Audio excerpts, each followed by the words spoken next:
Hello everybody and welcome to a new vlog. Thank you so much for being here. In this video, I'm going to do obviously some reading. I'm going to show you what I'm playing currently on the new Nintendo Switch 2 because I got that earlier this week and I'm absolutely hooked on Rune Factory Guardians of Azuma. Grab a cup of coffee and let's start. First, let me actually tell you what I'm currently reading. So I am currently in the middle of The Listeners by Maggie Stiefvater. This is their newest release. And then I also read a bit from House of Salt and Sorrows by Erin A. Craig. Let me first tell you what these books are about. So The Listeners by Maggie Stiefvater. I am currently on page 117, chapter 9. So I read like the first 30%-ish or so from this book. And the backdrop and the setting for this one is very interesting because we are set during World War II in the Appalachian Mountains in this luxury hotel. And in the beginning of the book, we are following the general manager of the Avalon Hotel. Her name is June, as she is pretty much blindsided by a visit from the FBI. And she very soon finds out that the FBI wants to use this hotel to house some diplomats and also some Nazi sympathizers. And she obviously doesn't want to agree to that. But what she doesn't know is that the owner of the hotel, Edgar Guilfoyle, he made a deal with the FBI to let these political refugees stay there. And she doesn't have any other choice than to comply with the decision of the owner and also with the FBI. So she has to prepare the hotel for these new guests. The FBI pretty much wants for everyone from the hotel to check out, for all of the guests to be gone so that they can bring these enemy diplomats to this hotel. The employees of the hotel have to go through these interviews with the FBI agents so that they make sure that vital information is not going to be leaked. And it's super interesting how all of these alliances start forming. We get to see some of the employees and their background and their stories, but we also get to see some of these FBI agents that are struggling with certain things. And I assume these alliances will evolve more and more as the book progresses. We also find out that June and Edgar, who is the owner of the hotel, had a romantic thing going on a couple of years ago, and she's a bit conflicted on that. Like, she doesn't know if he actually likes her or it was just a one-time thing. She's also very angry at Edgar because he made this decision without consulting her. Later on, we find out why Edgar did that, because he wanted to protect himself. So I'm very intrigued and interested to see where this whole romance subplot is going to go. On top of this plot, we also have a layer of what I assume is some magical realism, because we have these bathhouses that are surrounding the hotel that have this mountain water that is believed to have healing properties. But as of right now, I don't know if that's a hyperbole or if these waters are actually magic, quote unquote. There's this very eerie atmosphere and these eerie discussions surrounding the water from these mountains. So again, super excited to see what's up with that, because our main character June seems to have a very deep connection with the water from the mountains, and everyone from the hotel and from the places surrounding the hotel seems to know that June has this very deep connection with the waters from the mountains. So very excited to see where that whole story is going to go in the end. So yeah, I'm going to continue reading from this in this vlog. This is my first Maggie Stiefvater book. I know she has previously released some other YA fantasy books that are very popular. One that comes to mind is The Raven Cycle, that I have not read yet, but I'm very intrigued to do so because I've heard nothing but good things about that overall series. One thing that I forgot to mention is June adopted 3 of those sausage dogs, Dachshunds. You know what I'm talking about. But these dogs are following her everywhere and they're just so cute. We get to learn that whole story and how she came to adopt these dogs. But that's just like a really, really fun element to the story. Okay, so this is everything that I have to say for the listeners for the moment. Let me tell you a bit about the other book that I am currently reading, and that is House of Salt and Sorrows by Erin A. Craig. So, this is part of a duology. It is called The Sisters of the Salt, and this first book follows one of the sisters from this family. Her name is Annalie. Annalie's mom died a while ago, and then her sisters, her older sisters, started to die as well.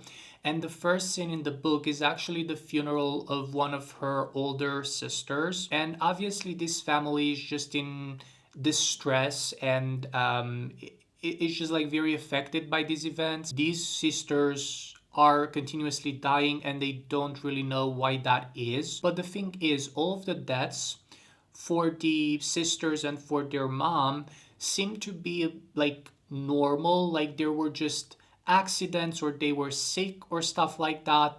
But this latest sister that died, her death is very mysterious. We don't know if there was actually an accident or if she was murdered. So Annalie, our main character, is actually taking it upon herself to investigate her sister's death to see if it was actually an accident or if she was murdered. We also have a stepmother involved into the story. So Annalie's dad, his name is Ortun. He remarried recently.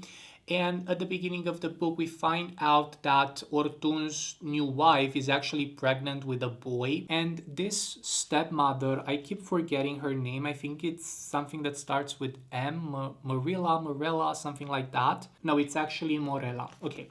So Morella seems to believe that because she's going to give birth to the first boy in this family, that her boy is going to inherit everything. And this family is super rich, like they have a whole mansion and they're spending a lot of money on clothes and throwing a ball in the first couple of chapters from this book. So they have money and she believes that her son is going to inherit everything.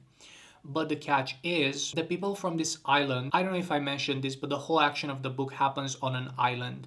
Morella is from the mainland, so she's not quite accustomed to the traditions of the people of the salt, as they like to call themselves. One of the traditions is that the first child in the family, like the firstborn, is going to inherit everything. So no matter if it is a boy or a girl, they're going to inherit everything.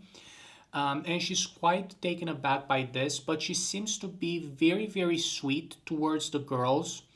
So, my prediction or my hypothesis is that she's not actually that good and sweet, and she has some motives to basically gain the trust of the girls to do something. I don't know yet what that is, but I think she's secretly the villain of the story. But yeah, very invested into this. I'm currently on chapter 9 at page 76 and things are starting to move in a specific direction. So again, I'm looking forward to continue reading House of Salt and Sorrows. Let me tell you a bit about the Switch too. I can't stop doing this, like it's so satisfying. Look at this, look at this. Like it's so satisfying. Let me do it with the sound turned on as well.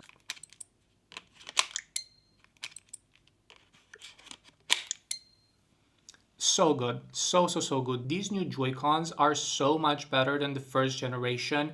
The thumb stick, thumb grip, whatever it is, it just moves so smoothly, and they seem to be sturdier as well. They are not moving as much, even though they're magnetic, and I was quite worried about that in the beginning. Another thing about the Switch, the screen, they have put a slight layer of plastic or like a plastic film on top of the actual screen because they said that that would prevent glass going everywhere if you just like crack your device or something like that.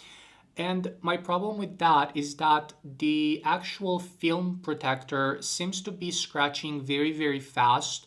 I haven't been using this for a whole week yet, and I can just see like a teeny tiny scratch that formed on the display. So I ordered a glass screen protector to just um, take that out of the way and make sure that I don't scratch it further. It should be arriving today, hopefully. And then I also bought a bigger pouch for it. I'm going to unbox that in a second. But before I do that, Rune Factory Guardians of Azuma is so good. Like, I am addicted to this game, and this is my first Rune Factory game, and my main worry with Rune Factory was always the combat, because historically I don't do that great with combat in games, and I was a bit worried that I will not be able to advance in the game without combat. And my luck is that they have actually difficulty levels to the combat, so I just selected the easiest one, the first one from the beginning. And I'm very happy to report that the battles are going great. I love the mechanics of this game. You have farming, you have to do certain tasks for the villagers, and you also have combat, but the combat is not that hard. Like, I was able to progress very, very smoothly until now. I have unlocked the summer village, and I think I'm very close to finishing that chapter in the game and move on to the next village, which I hope is going to be full. I'm very excited to see how that town will look like. Also, you can ride this white dragon after you unlock some things in the game, and it's just so much fun. It is so much fun. I haven't been this excited for a game since Fae Farm, I believe. So yeah, I'm very happy to report that Rune Factory Guardians of Azuma is going great so far, and I want to play more of this in the upcoming days. Maybe I can unlock the villages so that I can do some other things in the game and romance the characters that I want to romance. The character design is very cool as well. It looks great on the new screen. It is not as good as an OLED screen, but it's pretty close. It is pretty close. The game still looks better on my OLED Switch, but the way that it moves with the faster processor on the Switch 2, I think it's overall a better experience to play it on the Switch 2. Let me unbox the pouch for this because I'm very excited to see how that looks, and then I'm gonna wait for the screen protector to apply that as well. This is bigger than I expected, but if it can fit my Switch and also my Kindle and potentially my iPad, I think it's a win. Let's see.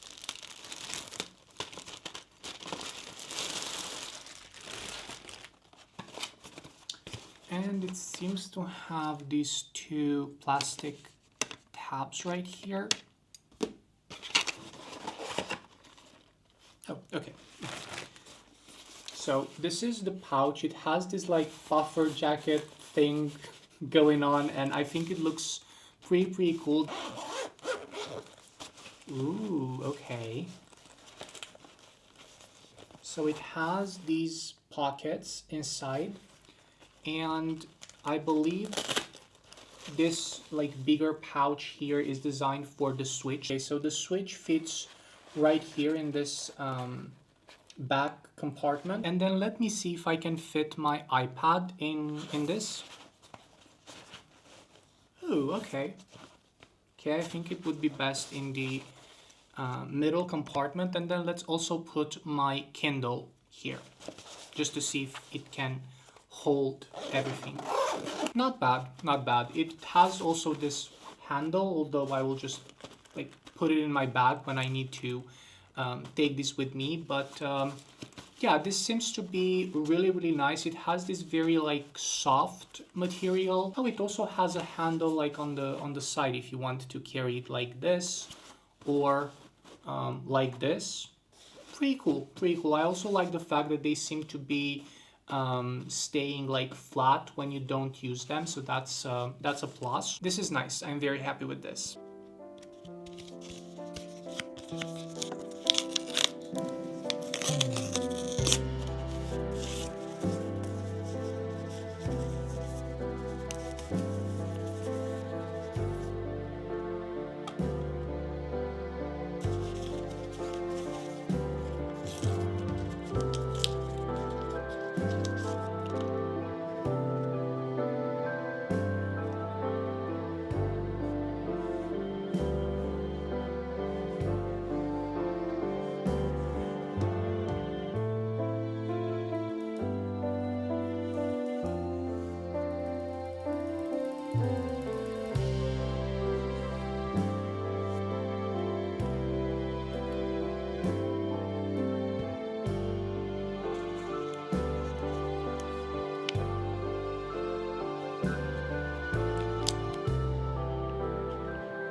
I am back home. Actually, I've been back home for like a couple of hours now, and my neighbors are listening to some loud techno music. Hopefully, my mic is not going to pick that up. But let me update you on my read for today. I continued with House of Salt and Sorrows. I am now on page 143 on chapter 16. They somehow discovered a magical door that can transport them to another place or like any place that they wish for. I'm a bit murky on the details, but they have discovered this other castle and now they're going to a ball there.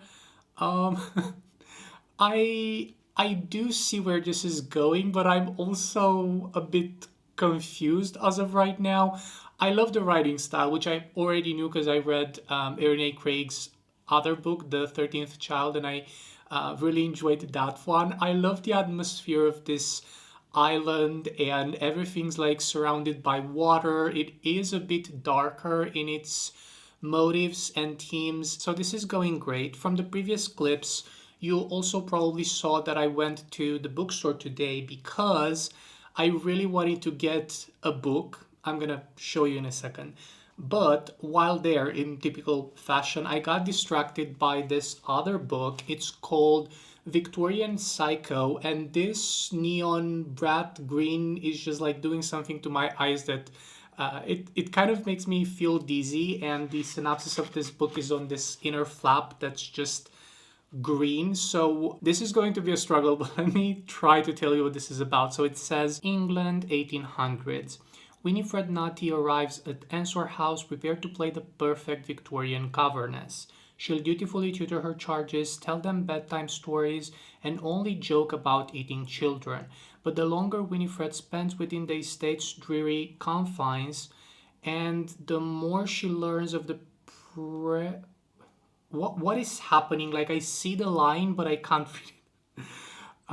And the more she learns of the perversions and pathetic preoccupations of the Pounds family, the more trouble she has sticking to her plan. Whether creeping across the molded lawns in her undergarments or gently tormenting the house staff, Winifred struggles at every turn to stifle the horrid compulsions of her past. That is until her chillingly dark imagination breaks the feeble boundary of reality one Christmas morning. Dot dot dot. I'm expecting some pretty unhinged things from this book, and I don't know why I've been in a literary fiction mood lately, so I do hope to read this soon-ish. Let me tell you about the book that I actually went to the bookstore to buy.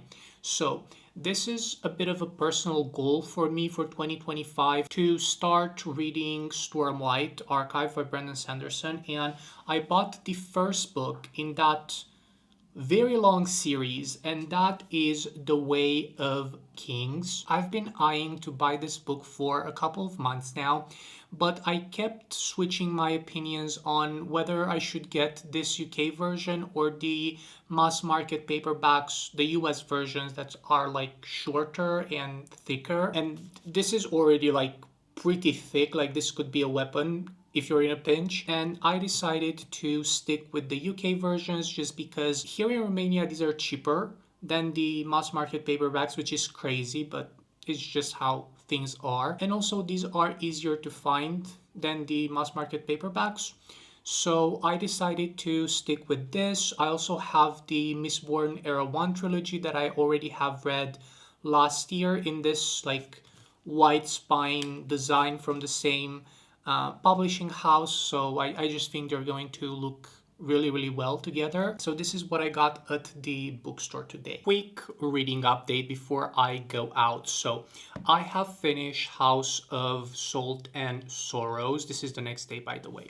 So I finished this book, and while reading it, I was so confused because I didn't really understand what was happening and if these characters were mad or they were driven insane by something or someone. The reason for that is because this is first person and our main character herself doesn't really know what's happening until the very end. Even though the main antagonist of the story was predictable, like I kind of knew from the beginning who it was, I just didn't know their motives, and The plot twists and the reveals at the end were very satisfying and put everything into perspective, and certain things that were just mentioned before but never addressed started to make a lot of sense. So, very satisfied with the ending of this book.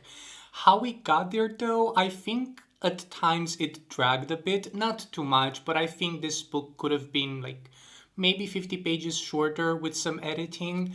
That's not to say that it wasn't good, because Erin A. Craig obviously knows what she's doing. But what I want to say, and what is really my only issue with this book, so this is a darker fairy tale retelling, right?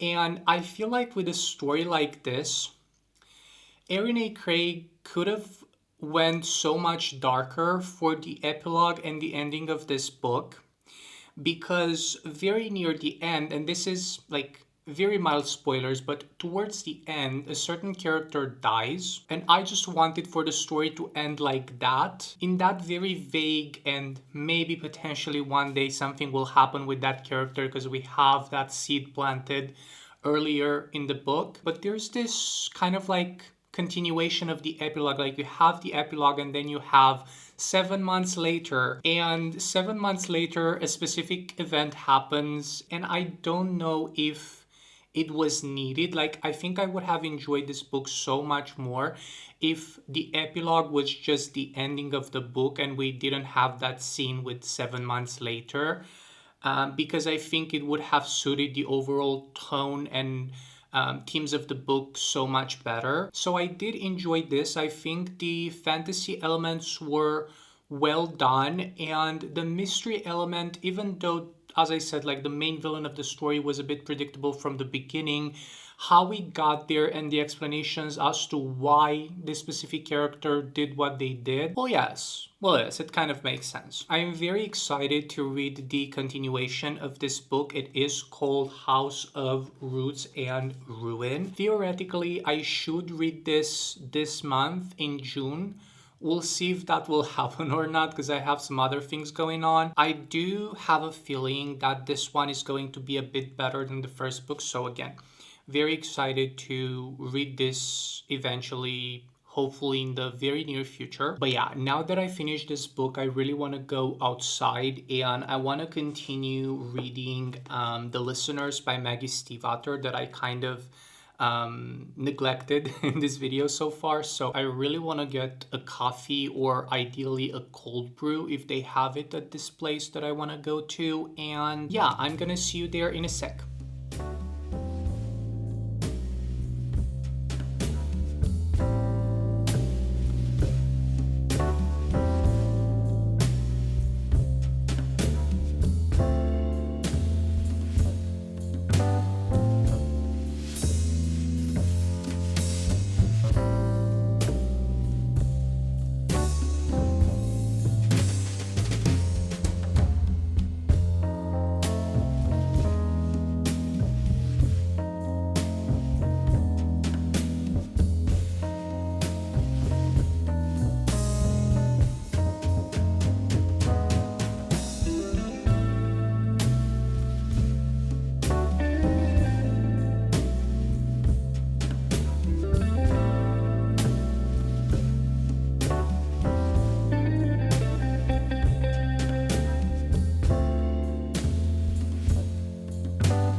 It is a couple of days later, and I just wanted to pop in and say that I finished finally The Listeners by Maggie Stiefvater.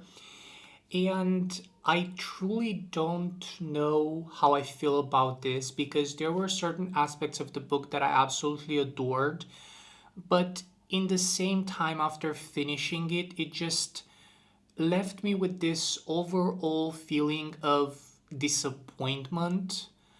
And I don't know if that's just too harsh or I just finished this and I didn't quite process it yet. I think I was very taken aback by the magical realism element of it that was not actually magical realism. It was more so like a metaphor that was never explained really. So I kind of had different expectations from this book, and I think that's truly what kind of contributed to my overall disappointment of this book. But let me tell you about the things that I liked.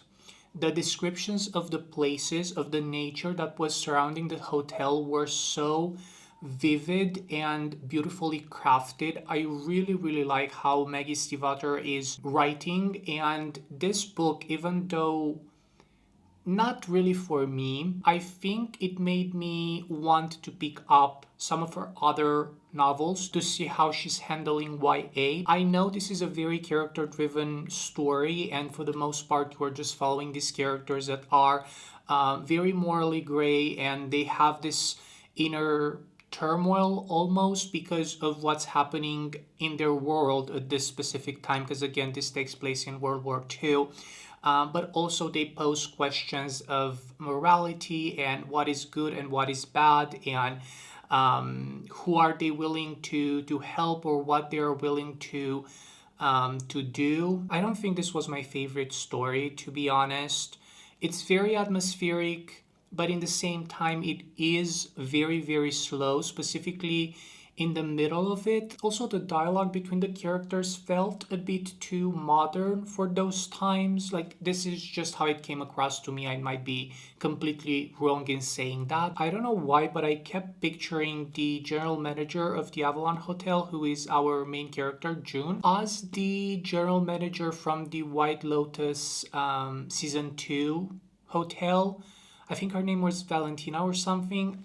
I don't know what it was. It's just like the overall energy of this character gave me Valentina. TLDR, I liked the writing style. I didn't necessarily enjoy where the story went, and the magical realism elements were just not fully developed, in my opinion, personally. But yeah, these were my overall thoughts about The Listeners. If you are really into historical fiction that takes place in the World War II and you like reading about that specific period of time, I think you would enjoy this.